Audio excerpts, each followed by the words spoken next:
الرحمن الرحيم. الحمد لله والصلاة والسلام على رسول الله. أحييكم وأرحب بكم مع الإسلام ببساطة. وأنا في هذا البرنامج قاعد أحاول أضع الصورة الشاملة للإسلام ونفهم من خلالها الصورة التفصيلية، لأن للأسف الطرح اليوم كله يركز على الأجزاء الصغيرة هذه، وفي بعض العلماء ركزوا حتى على الغرائب وعلى الأشياء اللي يعني ما منها فائدة، ونسوا الأهداف الكبيرة للشريعة. فنحن نريد أن نعيد الأمة لفهم الأهداف الرئيسية والمقاصد الكبرى للإسلام. وهنا يعني في هذا البرنامج بدأت يعني سأحدثكم عن 3 أجزاء: عن الإسلام وعن القرآن وعن الرسول صلى الله عليه وسلم. في الحديث عن الإسلام نتحدث عن الإيمان والأخلاق والشريعة. في الحديث عن الشريعة ومقاصد الشريعة لها 3 مقاصد رئيسية: حفظ الضرورات، وتلبية الحاجات، وتنمية التحسينات.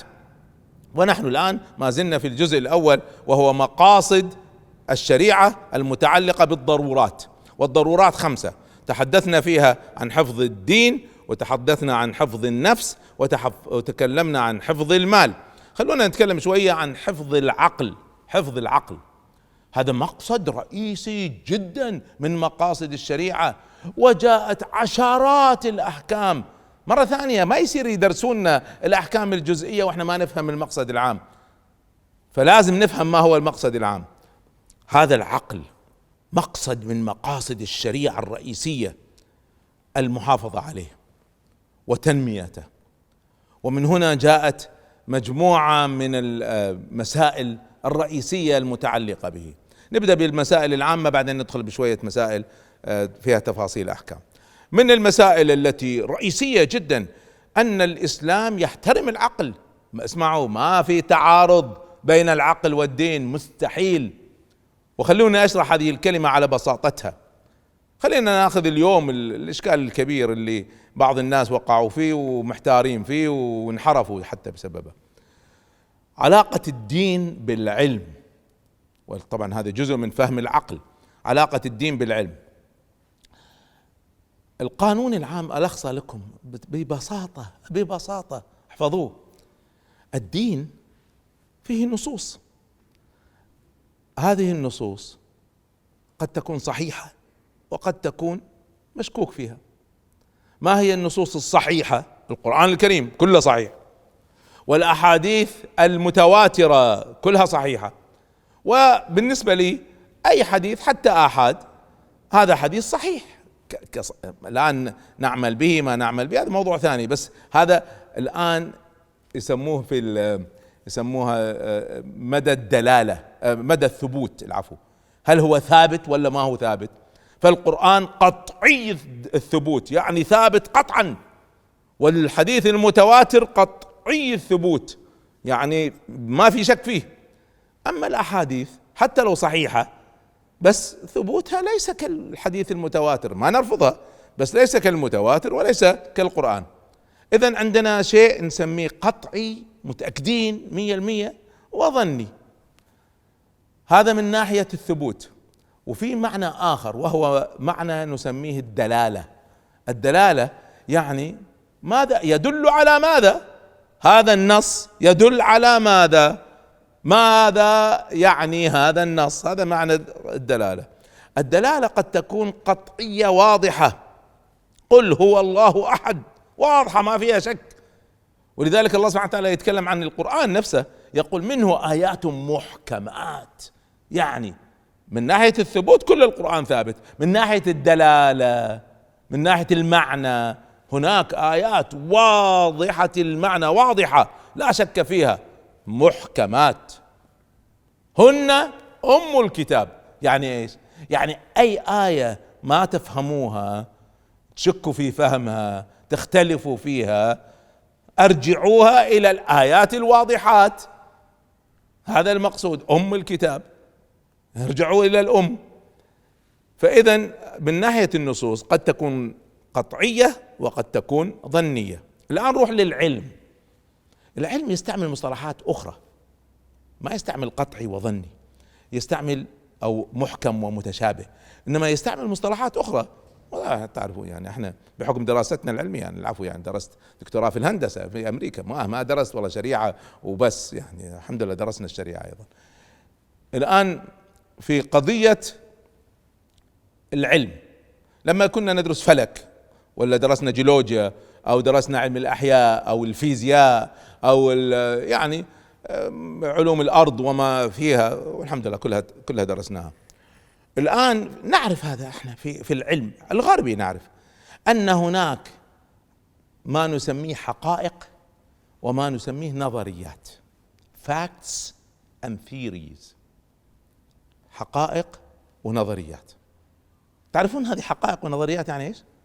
الحقائق يعني قطعية الثبوت، قطعية الدلالة إذا جينا للمصطلحات. النظريات معناها احنا مش متأكدين، نظن، نظرية نظن. فالآن خلينا ناخذ علاقة الدين بالعقل والعلم. إذا الدين قطعي والعلم عنده شكوك، يعني الله واحد خالق السماوات والأرض، هذه مسألة قطعية لا شك فيها. العلم بعض العلماء شككوا في هذه المسألة، هم شاكين. الآن طبعا العلماء نفسهم الغربيين مختلفين، في ناس وحدوا في ناس لم يوحدوا، في ناس آمنوا في ناس كفروا، هم مختلفين. الآن العلماء الغربيين الرسميين في العلوم الطبيعية حتى مختلفين. فإحنا كمسلمين كيف نتعامل؟ نتمسك بالجانب المؤكد وهو الآيات القطعية والدليل الأمر القطعي. طيب لو أخذنا العكس، لو كان العلم هو القطعي مؤكد والآيات قد تفهم هكذا قد تفهم هكذا. أعطيكم مثال واضح جدا. اليوم الأرض كروية، الله يخليك ما حد يلعب هاللعب، يعني أي واحد يقول لي احتمال، ما احتمال، أقول عقلك صغير باختصار، لأن الأدلة متواترة عقلا وعلما على أن الأرض كروية. انتهينا من هذه المسألة. فالأرض كروية قطعا، العلم ما في أي شك في هذه المسألة. الآن الشرع، الآيات قد تفسر، الأرض فرشناها، الأرض بسطناها، الأرض دحاها، فممكن تفسر أنها مبسوطة، ممكن تفسر على أنها دحية مثل البيضة وأمثال هذا. لكن كيف نفسرها؟ يجب أن نفسرها، اسمعوا، يجب أن نفسرها بما يتوافق مع العلم القطعي، ما دام العلم قطعي. طيب إذا النص الديني ظني، ما نحن متأكدين من تفسيره، وترى الجبال تحسبها جامدة وهي تمر مر السحاب صنع الله الذي أتقن كل شيء. بعض العلماء قالوا هذا يتعلق بيوم القيامة، بعض العلماء قالوا لا، هذه في الدنيا بس ما وصلنا إلى تفسيرها، ما ندري.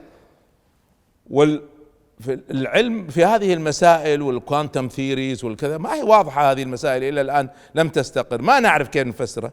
الجواب إذا هذا ظني وهذا ظني خلينا ننتظر. خلينا ناخذ مثال آخر، نظرية داروين.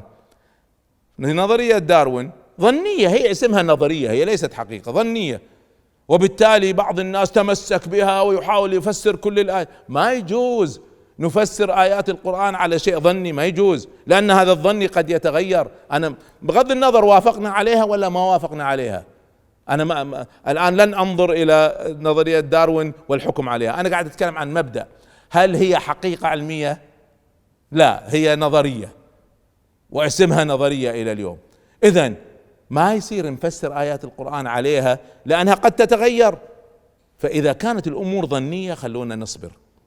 طيب إذا كان العلم قطعي والشرع قطعي، أقول لكم شيء، لا يمكن أن يتعارضا، مستحيل يتعارض العلم القطعي مع الدين القطعي، لأنه كلاهما من الله عز وجل. شفتوا هذه الكلمة على بساطتها؟ ما في دين يستطيع يقولها. هذا احترام القرآن والإسلام للعلم والعقل. فالقرآن يحترم العلم، القرآن الإسلام يقول لك حتى القرآن إذا كان أنت ما فاهمه متأكد والعلم متأكد منه، فسر القرآن عليه، لأن نحن نحترم العلم ونحترم العقل ونحترم المنطق ونحترم الدليل والبرهان، نحترم هذه المسائل، نحترمها. شوفوا الإمام العظيم الغزالي، أبو حامد الغزالي رحمه الله تعالى، لما جاء يتكلم عن مقاصد الشريعة اللي احنا بصددها، لما في كتابه بدأ في مقاصد الشريعة، تعرفوا بماذا بدأ؟ أول شيء بدأ به ما هو؟ البرهان، يعني علم المنطق. ما يمكن نفهم مقاصد الشريعة إلا إذا فهمنا علم المنطق. علم المنطق، نعم، اللي بعض الناس اليوم قاعد يحاربوه.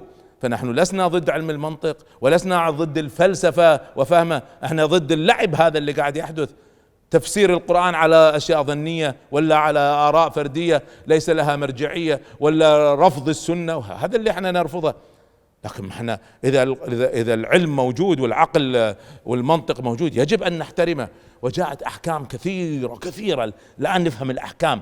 فجاءت أحكام كثيرة لتعظيم العلم واحترام العلماء وأجرهم عند الله عز وجل، ومنع الخمر وتعريفها باختصار كل ما يذهب بالعقل، كل ما يسكر. بعض الناس يقول المخدرات حكمها ما جاء في الشرع. الله يخليك ما تلعبوا هذا اللعب. المخدرات حرام قطعا لأنها تذهب بالعقل، ولا يجوز للإنسان أن يلعب بعقله، لأن عقلك ليس ملكك. مرة أخرى، العقل هذا ليس ملكك، ما يجوز تلعب فيه، وبالتالي يجب أن تحافظ عليه. طيب، إلى درجة أن تناقش العلماء في ما يسمونه طلاق السكران. إذا واحد شرب خمر أجلكم الله وسكر، وهو سكران طلق زوجته وهو غير واعي، هل يقع طلاقه ولا ما يقع؟ لأن إذا ما كان واعي كيف يقع طلاقه؟ فاختلفوا. على كل حال، أنا اللي يعنيني أن عند بعض المذاهب قالوا لا يقع. ليش؟ قال عقوبة له. ليش يسكر؟ ليش يلعب بعقله؟ لأن احترام العقل أمر رئيسي مطلوب، وهو مقصد رئيسي من مقاصد حفظ الضرورات، وهي هدف رئيسي من مقاصد الشريعة، والشريعة هي من مقاصد الإسلام. فإذا عرفنا أين موقع هذه المسألة. مزيد من هذه الأمور في حلقة قادمة إن شاء الله.